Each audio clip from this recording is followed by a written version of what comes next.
En la sombra de la noche luchamos sin piedad. Gritan las almas calladas buscando su verdad.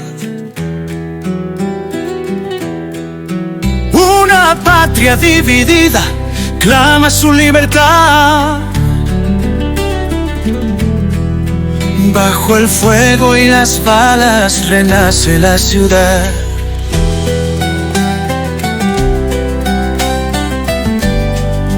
Los sueños de soberanía flotan en el viento. Ecos de valentía gritan nuestro aliento. Sangre en las calles, la historia está en movimiento. En cada vida perdida un nuevo fundamento. Sombras de libertad, seguimos resistiendo. Aunque el dolor y la lucha nos van consumiendo. Mi Argentina herida, pero nunca vencida. En cada muerte nace una esperanza rendida. Hola, ¿cómo están? Una nueva entrega de Nudos del Pasado. Después de la charla que tuvimos en el programa anterior con Marcelo Ruggier, creímos que fue un buen momento para tratar el mismo tema de la economía, del pacto social, con alguien que lo vio desde adentro. Y para eso, un protagonista de ese pacto social hoy está con nosotros, nada menos que Carlos Leiva. ¿Qué tal, Carlos? ¿Cómo estás? Muy bien. Bueno, la primera pregunta que a mí me viene a la cabeza es ¿cuál es el contexto en el que ustedes agarran el ministerio y la economía del país y cuáles son los primeros pasos que ustedes se proponen? Bueno, yo primero le quiero hacer una aclaración. Yo no sé si se trata, es una buena definición el retorno del peronismo al poder. Me parece que es una definición finita. En rigor, esto hay que ubicarse en la circunstancia siguiente. En la década de 1964 a 1974, que son dos censos económicos, por lo tanto los datos son muy sólidos, la Argentina experimentó una década de crecimiento extraordinaria, sin un solo año de caída del PBI. Eso es un dato real. Un enorme crecimiento de la productividad como consecuencia de ese proceso, que de alguna manera fue la maduración de no solamente el proyecto de sustitución de importaciones iniciado en la década del 30, más el estado de bienestar iniciado con el acceso de Perón al gobierno, sino también con las distintas reinterpretaciones que generaron gobiernos como el de Frondizi, con el proceso de acumulación de capital y de tecnología, y la maduración de ese proceso de una economía argentina que tenía un sólido mercado interno, pero, aclaremos, en esa década logró un considerable incremento de las exportaciones industriales. ¿Por qué le digo esto? Porque en la literatura habitual que seguramente se frecuenta en los diarios, establece como que la Argentina, hay varias versiones, se detuvo en el año 30, en 1930. Insólitamente el otro día una cosa así la dijo Beatriz Arlo, que como usted bien sabe, en su juventud militaba en las fuerzas de izquierda más vigorosas, era maoísta. O sea, no solamente estaba con el PC, sino que estaba con el PC chino, con una revolución socialista muy particular, que obviamente vomitaba contra la oligarquía en aquellos años, y que dijo, muy suelta de cuerpo, a la vuelta a la vida, como si yo no hubiese hecho nada antes, que la Argentina se terminó de crecer en la década del 30, sin considerar que efectivamente en la década del 30, usted es historiador, precisamente en 1930, no solo la crisis, sino que la Argentina se desconectó del motor que la arrastró durante muchos años, que era Gran Bretaña. El barco se hundió y obviamente la cadena que tiraba dejó de arrancar. Y la Argentina tuvo que reinventar otro motor, pero no había un motor exterior. No había un Estados Unidos que arrastrara a la Argentina, porque como usted bien sabe, no somos dos economías que pueden establecerse un vínculo estrecho porque hacemos lo mismo. Entonces no hay mucha posibilidad de asociación franca en ese sentido. Consecuentemente, la Argentina estaba condenada a pensar su propio modelo interior. Y la Argentina lo pensó durante muchos años. Lo pensaron los conservadores, Federico Pinedo, los nacionalistas católicos, Bunge, un montón de gente, mucho antes que Perón siquiera pensase en existir, ¿no? Obviamente, políticamente me refiero. Es decir, que hay un concierto de ideas de gente muy talentosa que se puso a redescubrir un camino que no estaba continuando lo que antes había pasado. Nosotros perdimos esa conexión. ¿Usted me está escuchando ahora? Bien. ¿Por qué le digo esto? Porque en ese largo periodo, de 1930 en adelante, la década 64-74 se presenta como una simplemente extraordinaria, porque aumenta lo más importante para la economía, que es la productividad.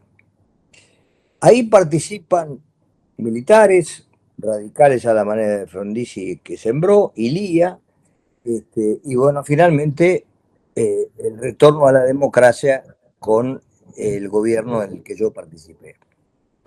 Como usted sabe, hasta 1973 el peronismo como partido estaba proscripto y era una democracia de utilería, porque un partido casi mayoritario no podía votar por sus candidatos.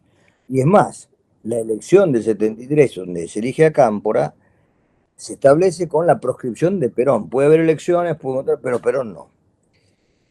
En 1971-72, cuando ya la guerrilla es una cosa muy pesada, aparece por vez primera una discusión durísima contra el estado de bienestar, que es justamente la discusión de Montoneros. Acá lo que la gente está olvidando es que Montoneros es una agrupación de cuyo origen muy difícil de hablar, pero que existió, cuyo dogma central era terminar con el proceso democrático para tomar el poder por las armas, porque entendían que el sistema económico en curso era un fracaso y había que instalar el socialismo.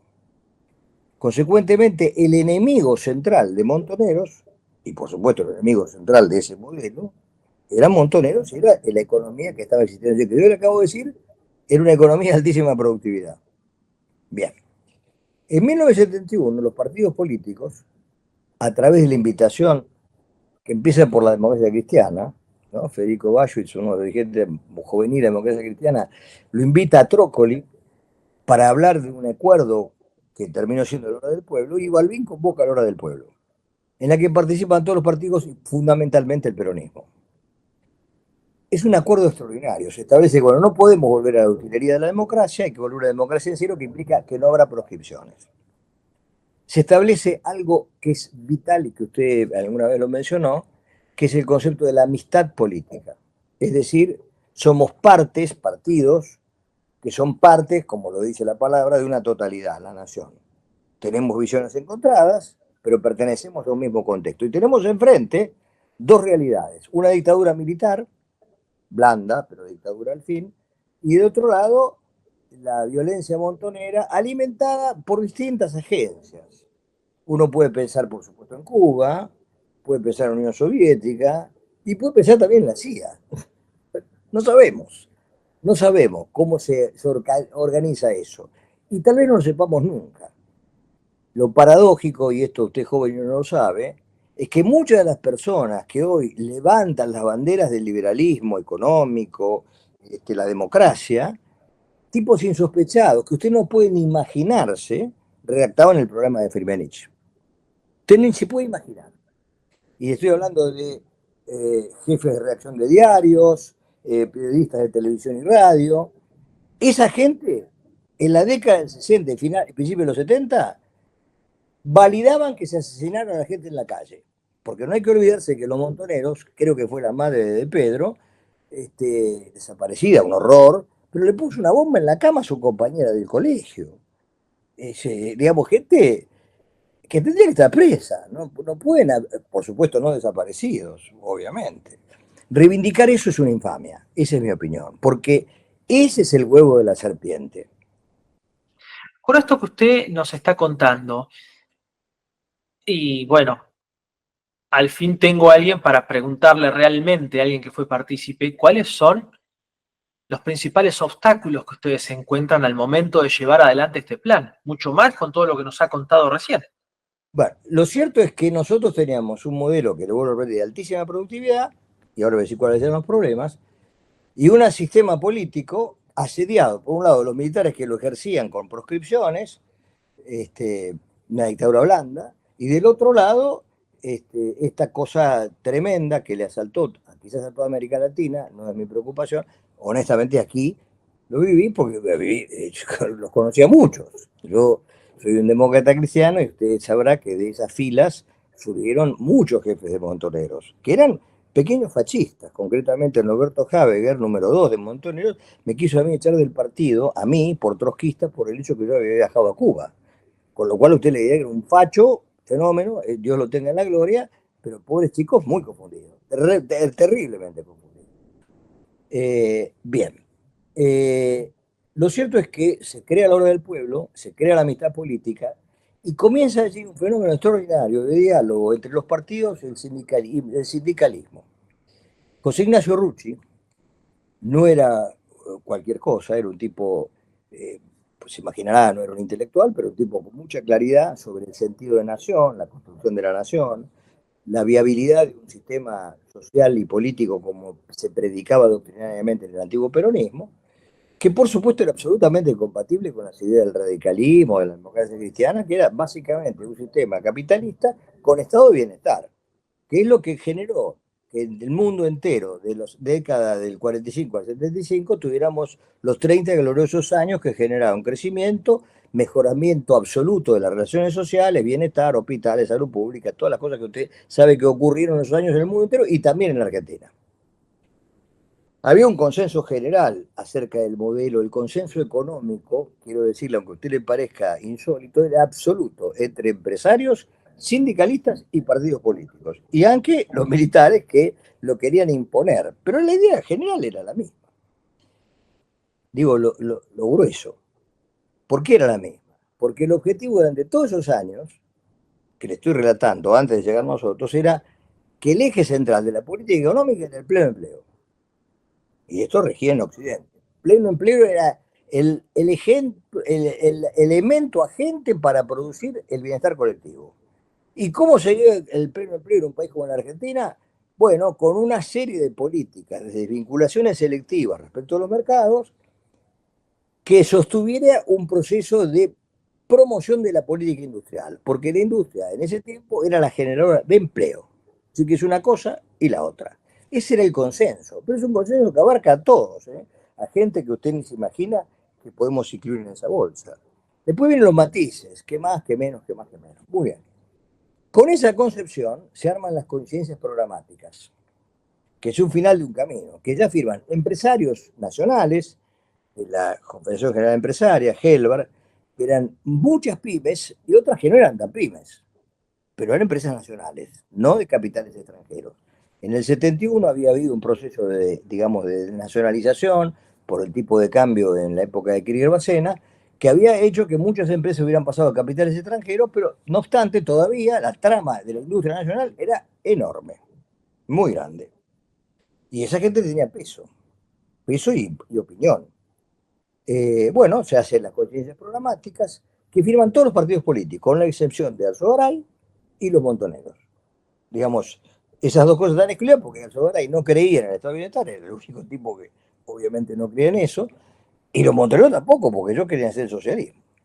Así que la corriente dura de la Argentina camina. Yo le digo esto porque es muy importante tenerlo en cuenta, porque si no, no se puede entender la amistad política que surgió. Ese programa lo compartían el radicalismo, que tenía como candidato a Alvin con De la Rúa, Oscar Allende y Horacio Sueldo, que decía una decisión de la democracia cristiana, y por supuesto el Frejuli, que lo llevó a Cámpora, con Solano Lima del Partido Conservador, en el que estábamos también nosotros los demócratas cristianos. Yo aparezco ahí porque soy demócrata cristiano. Bueno, ese programa nosotros lo pusimos en marcha. Y usted me preguntó, ¿cuál era la razón? Bueno, muy simple. Si yo le acabo de decir que tuvimos una productividad extraordinaria, le digo que un punto central, si usted tiene un excedente de productividad, se tiene que preguntar dos cosas.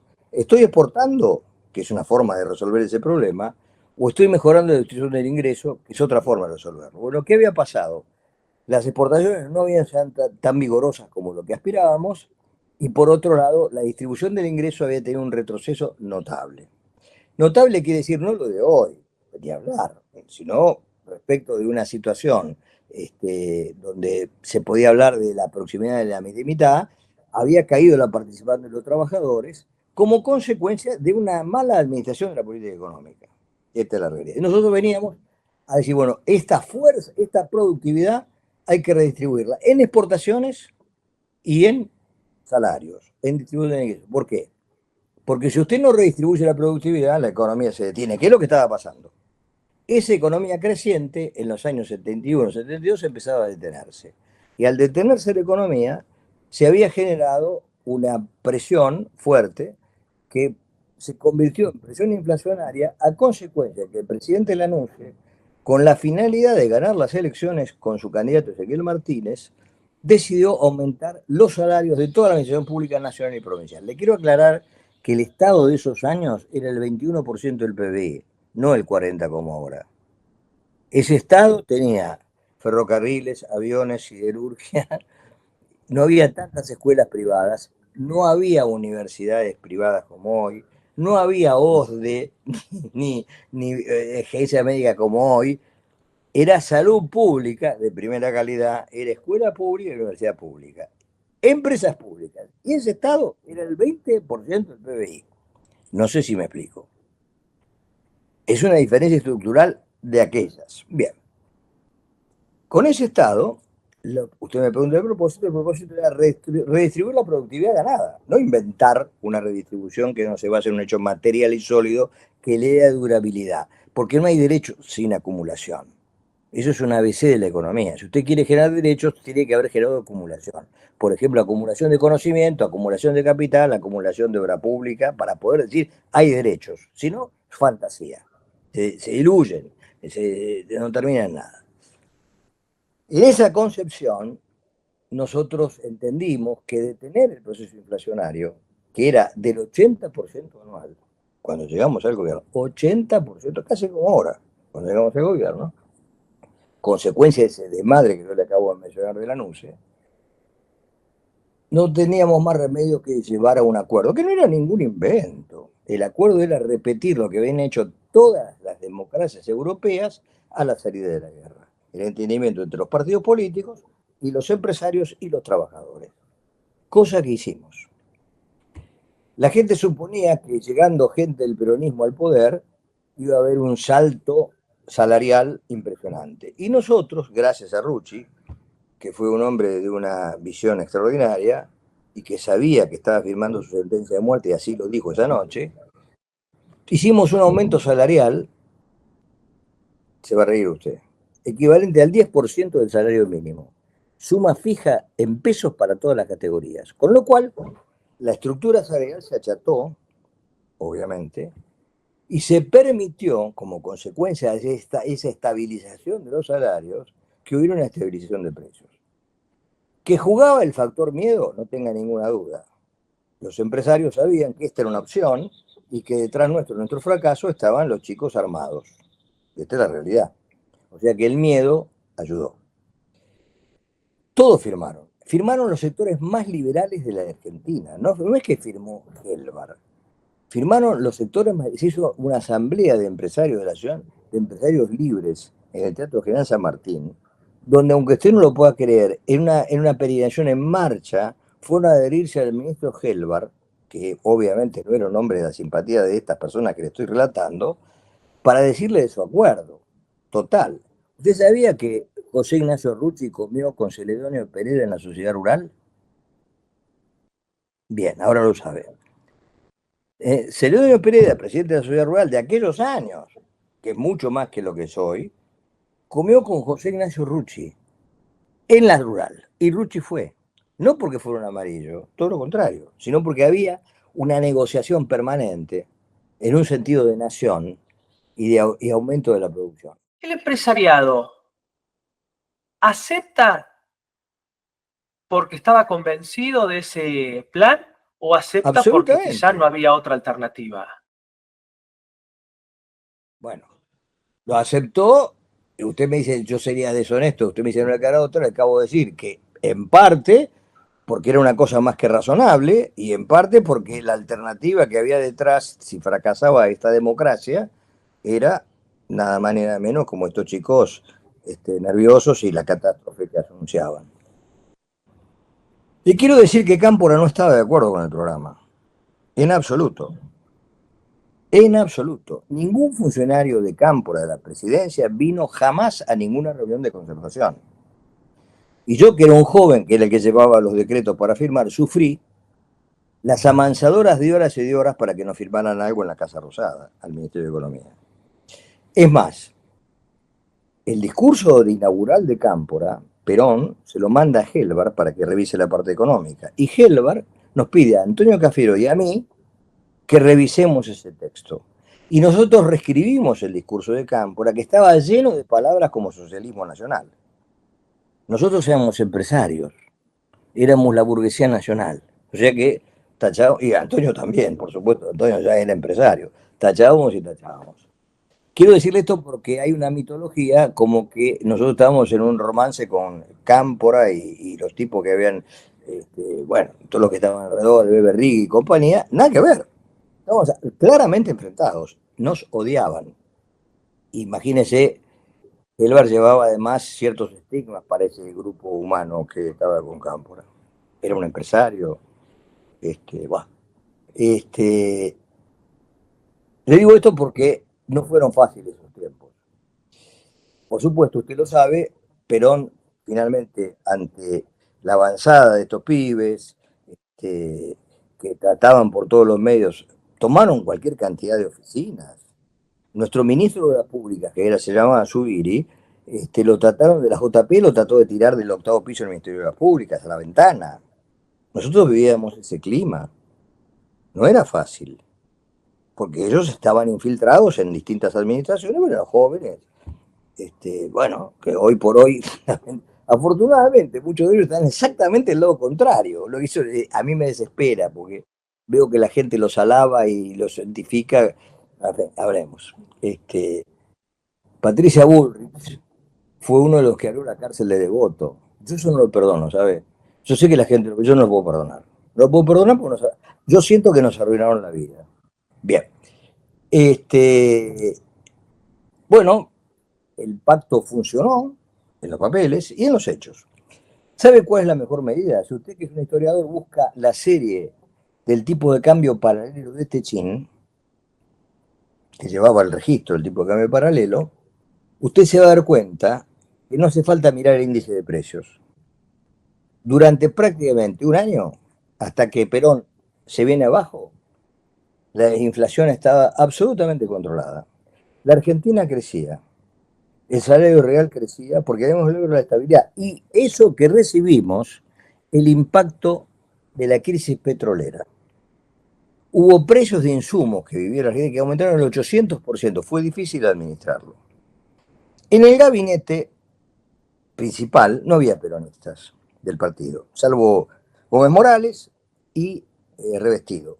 Dos adversarios internos para nosotros. Gómez Morales jugó muchas malas pasadas. Él era un liberal en el sentido negativo del término, y Revestido era un hombre, en fin, no sé, cualquier cosa. Fíjese que se quedaron con Isabel, ¿no? Obviamente, si hay algo que se distanció de después de la muerte de Perón fue la presidencia de Isabel y López Rega quien podía ser funcionario de esa entente, por el amor de Dios, ¿no? Pues revestido se quedó. Y Gómez Morales asumió como ministro. Fíjese que en la Economic Survey, usted sabe que Gómez Morales estuvo 9 meses. Nosotros estuvimos 16, de los cuales 4 los soportamos a Cámpora. Nos quedaron casi 12 con Perón, y luego Gómez Morales tuvo 9 meses. Después de Gómez Morales viene Rodrigo. ¿Y sabe lo que dice el Economic Survey de Gómez Morales? Que no se justifica que este hombre haya sido ministro de Economía. Directamente la piel. No se justifica que este hombre haya sido ministro de Economía. No se sabe qué hizo. No hizo nada. Era un hombre que estaba vencido totalmente desde el punto de vista intelectual y que por supuesto no tenía la menor idea de lo que estaba haciendo. Había sido un hombre muy respetado y conocido, pero bueno, la gente vence, vio como los remedios. Tiene una fecha de vencimiento, no sirve más. Bueno, la realidad es que se lo digo esto con toda tranquilidad porque estamos conversando normalmente y por todo lo que digo lo puedo sostener. Pero digo, usted me preguntó cuál era el sentido y yo ya le conté la cosa central, la productividad. Usted me preguntó también la continuidad. Bueno, la continuidad era que el pacto se sucedía al plan trienal. El plan trienal, del que yo fui el responsable, lo terminamos, nosotros llegamos en junio en realidad, 25 de mayo, junio. Lo entregamos en diciembre. A mí me cubo presentar ante Perón el plan trienal, pero ¿sabe quiénes trabajaron en el plan trienal? Norberto González, Eduardo Fracchia, Eric Calcaño, Oscar Altimir, Santa María. Es decir, la crema de los economistas argentinos que emigraron a Chile y que trabajaron en la CEPAL con Raúl Previch. Cuando nosotros llegamos, llamamos a esos argentinos notables todos, cada uno de ellos, si usted busca en la biografía, son varios tomos, cada uno de ellos, vinieron a la Argentina y logramos hacer el plan trienal. Yo era un chico, pero un chico que tenía el asesoramiento y la guía de tipos de un talento descomunal. Bueno, esos hicieron el plan trienal, en el que estaba, por supuesto, la estructura administrativa de toda la vida, porque una cosa que le quiero decir, nuestra gestión, a pesar que sucedió una dictadura, no nombramos un solo director nacional. La gente de planta del Ministerio de Economía que tenía nombrada la NUCE siguió siendo la misma gente de planta, con toda la confianza. ¿Sabe por qué? Porque nosotros sabíamos lo que queríamos hacer. No necesitábamos gente de confianza porque no queríamos que nos taparan ningún chachullo y por lo tanto no es lo que ha ocurrido en los últimos años, la degradación de la política. Usted vio cada chanta que llega a un ministerio va con 40 tipos que son su gente de confianza y no tienen la menor idea de lo que se trata, de lo que van a hacer. Por eso la Argentina está como está. Y ahora el Estado es el doble de lo que era entonces. Pero no tiene ni empresas públicas, ni escuelas públicas, ni salud pública, ¿no? Así que no sabemos qué es ese Estado. Sabemos que es una cosa enorme e inútil. Ese es hasta acá lo que está ocurriendo, porque obviamente si un Estado no puede conseguir un proyecto de país, no tiene sentido su existencia. Nosotros teníamos un proyecto de país que es el plan trienal, que si usted lo ve, se va a encontrar con que hay respuestas para casi todos los problemas. Ese plan se hizo con casi 2.000 reuniones en todo el país con el Consejo Federal de Inversiones, en cada provincia, en cada localidad importante para discutir la prioridad de cada una de las obras públicas. O sea que había un consenso, una movilización administrativa de la gente que estaba en el interior para pensar qué cosas tenía que hacer el Estado y la filosofía de las leyes que llevamos al frente. Y le cuento algunas que usted quizá no sepa. Por ejemplo, la ley de reparación histórica. ¿Sabe qué dice eso? Nosotros éramos muy nacionalistas. La Argentina criolla había logrado la independencia, estaba postergada. Eran San Luis, La Rioja, Catamarca, las provincias hundidas, que habían puesto sus hombres para hacer la independencia de la patria. Entonces, la devolución de la Argentina a un sistema de promoción del trabajo en esas regiones. Usted me dirá, eso no funcionó. Y sí, claro que tuvimos 16 meses. La gente que nos sucedió no vivió de la misma manera la intensidad con la que nosotros luchábamos. Hicimos un acta reorganizador del Estado, en fin, son 22 leyes. 22 leyes, que incluye, por ejemplo, el IVA, es un impuesto que creamos nosotros.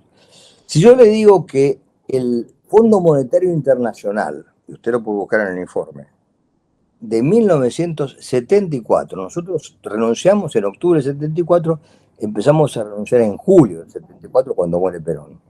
Dice que el pacto social fue un éxito, lo dice el Fondo Monetario Internacional.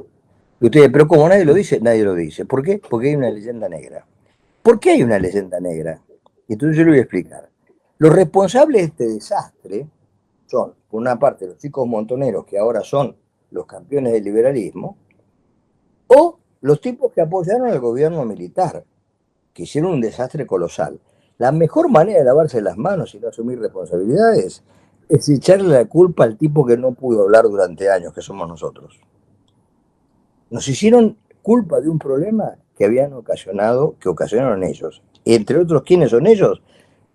El grupo de los Caballeros del Fuego, secta que presidía López Rega y que entregaban Ricardo Massueto Sin y Pedro Pou. ¿Te le suena Pedro Pou a usted? Pedro Pou, presidente del Banco Central, Pedro Pou, presidente del Banco Central con De la Rúa. Bueno, Pedro Pou, fundadores del SEMA. ¿Sabe lo que es el SEMA? Centro de Estudios Monetarios, la Universidad del SEMA, USEMA, la cuna del liberalismo. Esos tipos de esa secta hicieron el Rodrigazo. El desastre del Rodrigazo, que obviamente es la respuesta a la inacción absoluta de Alfredo Gómez Morales, que duró 9 meses, un embarazo. 9 meses, una bestialidad. Nosotros hemos sufrido una leyenda negra. No tiene importancia desde el punto de vista personal. No cambia las cosas. ¿Sabe qué es lo grave? Que al haber olvidado que ahí había un camino, la literatura económica y política llegó a escribir Juan Carlos Torre, el autor de ese libro tan famoso que Juan Zurruil trabajó conmigo, lamentó que no quería que se publicase, lamentablemente Juan murió y se publicó el libro. Juan Carlos Torre escribió en el diario Clarín que en la Argentina nunca había habido un acuerdo. Textual. Profesor de historia, especialista en peronismo, se supone que lo leyó Perón, y el tipo negó en el diario Clarín el año pasado la existencia de ese acuerdo entre Balbín, Perón, Allende, Frondizi, toda la dirigencia política argentina, que tuvo un acuerdo en las coincidencias programáticas, que duró 2 años, el acuerdo para construirse, y que fue un gobierno, y que murió a las balas de los montoneros y los militares, obviamente. Entonces, realmente hay una negación patológica.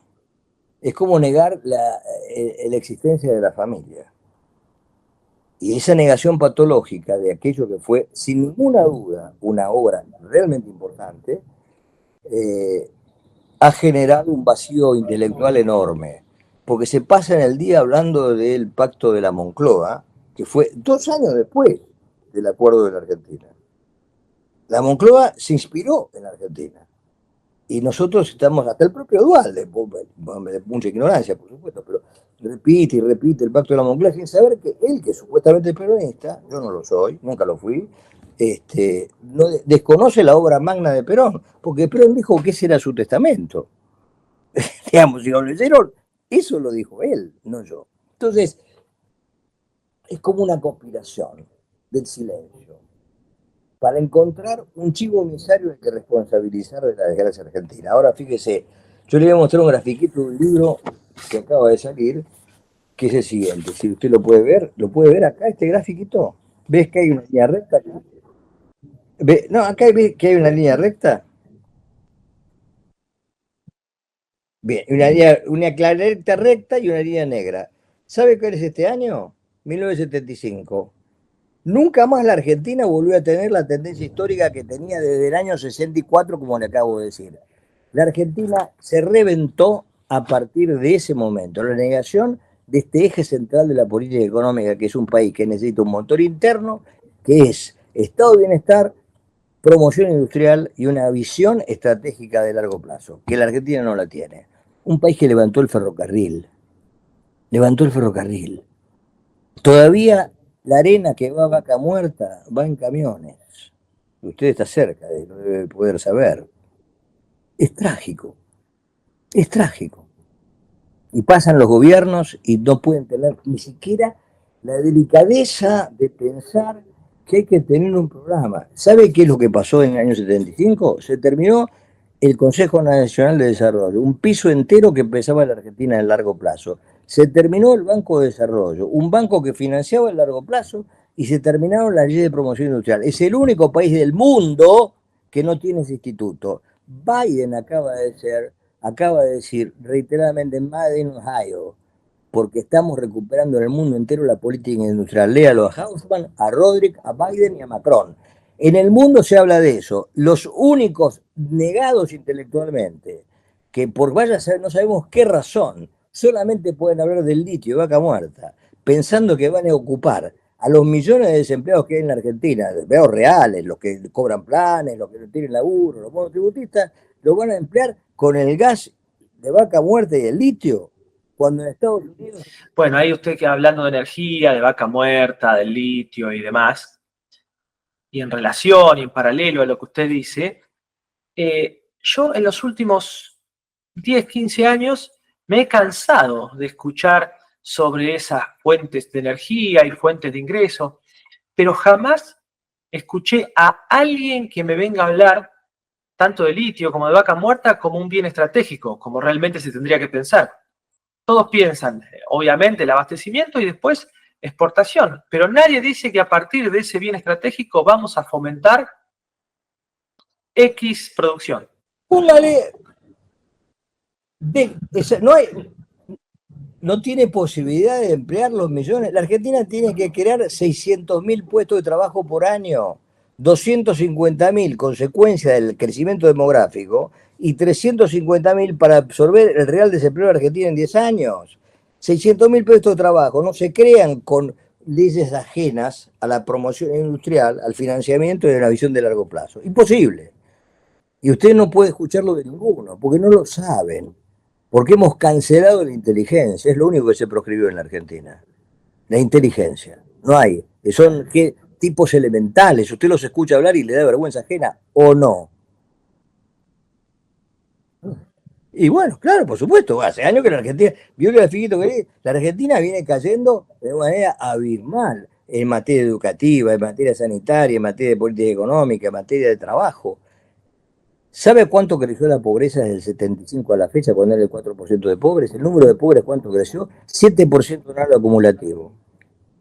¿Se da cuenta de lo que estoy diciendo? El número de personas pobres aumentó al 7% anual acumulativo. ¿Y sabe cuánto aumentó el PIB per cápita durante esos años?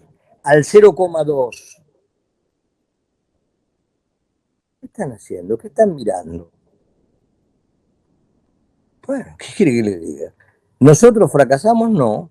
Nuestro programa no tuvo ni éxito ni fracasó. Simplemente fue abortado porque vino la locura de López Rega y terminó con un programa, bueno, la muerte de Perón. Eso era un trípode central. Los montoneros lo mataron a Rucci y al matarlo a Rucci lo hirieron de muerte a Perón y el sostén político de ese gobierno se hizo pomada. Porque la política sostiene la economía y una buena economía sostiene la política. No, lo que no está previsto es el asesinato. Contra eso no hay nada que hacer. Nosotros tuvimos una banda asesina que mató a montoneros, que mató a Rucci, suponiendo que mataba a un jerarca sindical. Y terminó con Perón, con el mismo programa. Bueno, eso era su propósito, ¿no? Eran agentes soviéticos, eran agentes cubanos, eran imbéciles. Yo los conocía a muchos, que nunca eran imbéciles. Y muchos están vivos. Y muchos son funcionarios y dirigentes de los gobiernos actuales. Y dígame, Perón en todo esto, porque obviamente Perón fue una persona que siempre apuntó por su propia formación de militar, y no solamente su formación, sino que fue alguien que surge en un contexto de el pensamiento estratégico, como fue la primera mitad del siglo XX, e incluso él viene con un pensamiento estratégico. ¿Cuál es el rol que juega Perón allí? Mire, Perón tenía obviamente una visión estratégica sobre el desarrollo de la Argentina que había sido la consecuencia de su estancia en Europa, ¿cierto? Y de una observación concreta de lo que había pasado en la Argentina. Yo le voy a decir 3 cosas que hizo Perón, importantes, que van en esta misma dirección. En primer lugar, tuvo la definición estratégica de ser Yacyretá. Sin Yacyretá, la Argentina hoy no tendría luz eléctrica. Y fue una decisión muy pesada, porque era un acuerdo con Paraguay que era un país muy extorsionador para las cosas en ese momento. Y él tomó esa decisión. Solo lo puede haber hecho Perón, y lo hizo. La segunda cuestión, que usted lo vivió hasta hace poco, el caño con Bolivia. Y la tercera cuestión estratégica, el acuerdo del Río de la Plata. Y además, la visión estratégica de un acuerdo de partidos, de un programa organizado, sobre la base siguiente. ¿Sabe lo que hizo Perón cuando venía para acá? Los periodistas le preguntaron cómo era la vida política en Argentina. Dijo, hay demócratas cristianos, comunistas, radicales, socialistas. Entonces un periodista italiano le preguntó, ¿y los peronistas? Dice, no, peronistas son todos. No dijo somos todos, dijo son todos. ¿Qué quiso decir con eso? Que el modelo del Estado de Bienestar, él no lo había inventado, era el modelo de Occidente, lo había propuesto otros tipos antes que él en Argentina, que él lo había administrado, que lo había disparado, estaba incorporado a la cultura nacional, que es lo que le acabo de decir. La Argentina tenía un modelo, tenía una visión estratégica similar a la que tuvo Roca en el siglo XIX, con la diferencia que no tenía motor externo esa visión. La gran diferencia entre Roca, gigante, y el resto, es que Roca tenía un motor externo, había alguien que nos remolcaba, y eso desapareció. Y la Argentina no tiene la posibilidad, Dios nos guarde de que sea China, no tiene la posibilidad de tener un motor externo. Necesita inexorablemente tener su propio motor, que es posible. No va a ser Brasil. Brasil es un país pobre. No es Alemania vis a vis Italia, esa relación. No es así. Brasil es un país tan pobre como nosotros, con mucha más gente, con otra clase dirigente, con otra visión estratégica. Nuestra carencia central es la ausencia de una visión estratégica, porque en la Argentina no se puede hablar de política estratégica porque obviamente solamente pueden hablar del pasado. Viven inmersos en el pasado, echándose las culpas como niños que han sido descubiertos en un chanchullo. Yo no los escucho hablar a ninguno del futuro, de nada. Yo le escucho hablar, es notable, Patricia Bullrich, me estoy obsesionado con ella. Si usted busca en Google, dice sistemáticamente coraje y valentía. Coraje y valentía. Como si el coraje y la valentía podían sustituir tener una idea de qué hacer. Y si usted lo busca en Google, tiene 10 discursos de coraje y valentía. Claro, eso le servía cuando estaba en Montoneros, sin duda. Pero era una estupidez con coraje y valentía. El coraje y la valentía no garantizan nada, obviamente, ¿no? De Malvinas también es coraje y valentía, de otros. No garantizan nada. Es un país, el pez se pudre por la cabeza. La Argentina ha perdido la excelencia de una clase dirigente. Eso está clarísimo. Yo no sé cómo se resuelve.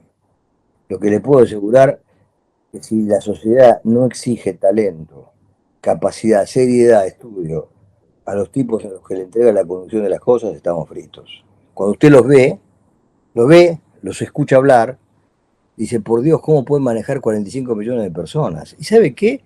Se lo dice el censo. ¿Sabe cuánto se tarda para hacer un censo? 10 años. 10 años. Del 2011 al 2022 hay 11 años. No pudieron ni siquiera en 9 meses publicar una cifra. Y han hecho un milagro. Gracias al INDEC acaba de aumentar el Producto Bruto Per Cápita. ¿Se enteró usted? Acaba de darnos la satisfacción de que ha aumentado el Producto Interno Bruto Per Cápita. Porque en noviembre, la última vez que entré al censo, éramos 47 millones. Ahora somos 46. Entonces, como el producto es el mismo, acabamos de aumentar el Producto Per Cápita. Gracias al error estadístico de estos imberbes ridículos. Eso sí, sabemos que los no binarios son menos de 10.000. Hicimos un censo para contar 10.000 por el problema de la inclusión. El Banco Central creó una gerencia, aunque usted no lo pueda creer, con sueldo mega, chofer, despacho, para hacer resoluciones con lenguaje inclusivo. Para 8.000 personas. ¿Sabe lo que hizo los criollos que hicieron la independencia argentina? En 1816 hicieron una declaración en castellano y otra en quechua, porque eso era el sentido de patria. Estos imbéciles, por 8.000 personas que tienen todo el derecho a hacer lo que quieran de su vida, pero no a cambiar las resoluciones del Banco Central para poner les ciudadanos. Tienen todo el derecho del mundo de vivir como quieran, pero no obligarnos a gastar plata para hacer un lenguaje inexistente que los incluya a ellos. Tienen la cabeza podrida. No hay otra explicación. Son miles de dólares. A ver, y como para hacer la última pregunta, desde el tiempo presente, usted, ¿cómo ve todo esto? Porque yo siempre sigo pensando que esa vuelta de Perón y ese pacto social, que era un plan trienal, como para estabilizar la situación y después pasar a otro plan, fue como la última oportunidad que tuvimos. Sin embargo, fue desaprovechada. Usted, que fue parte de eso y tiene un pensamiento bastante nacionalista en cuanto a la economía, ¿cómo ve ese pasado y cómo ve eso desde hoy y todo lo que pasó después? No, no siento, no puedo sentirlo como una cosa propia. Yo soy tan argentino como usted y he vivido, lamentablemente, la mayor parte de mi vida en este periodo de decadencia. Aquello fue una impronta juvenil. Ya está, eso pasó. Yo no vivo en el pasado. Yo vivo angustiado por el presente y el futuro.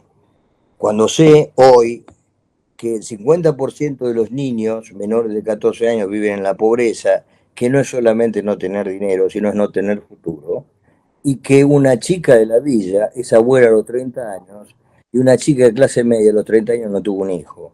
Con lo cual, si hago las proyecciones demográficas, preparémonos para el suicidio. ¿Se da cuenta? Y nadie se ocupa de eso. Y nadie se ocupa de eso. ¿Qué hacemos con los niños de la pobreza? No podemos esperar que los padres tengan un empleo.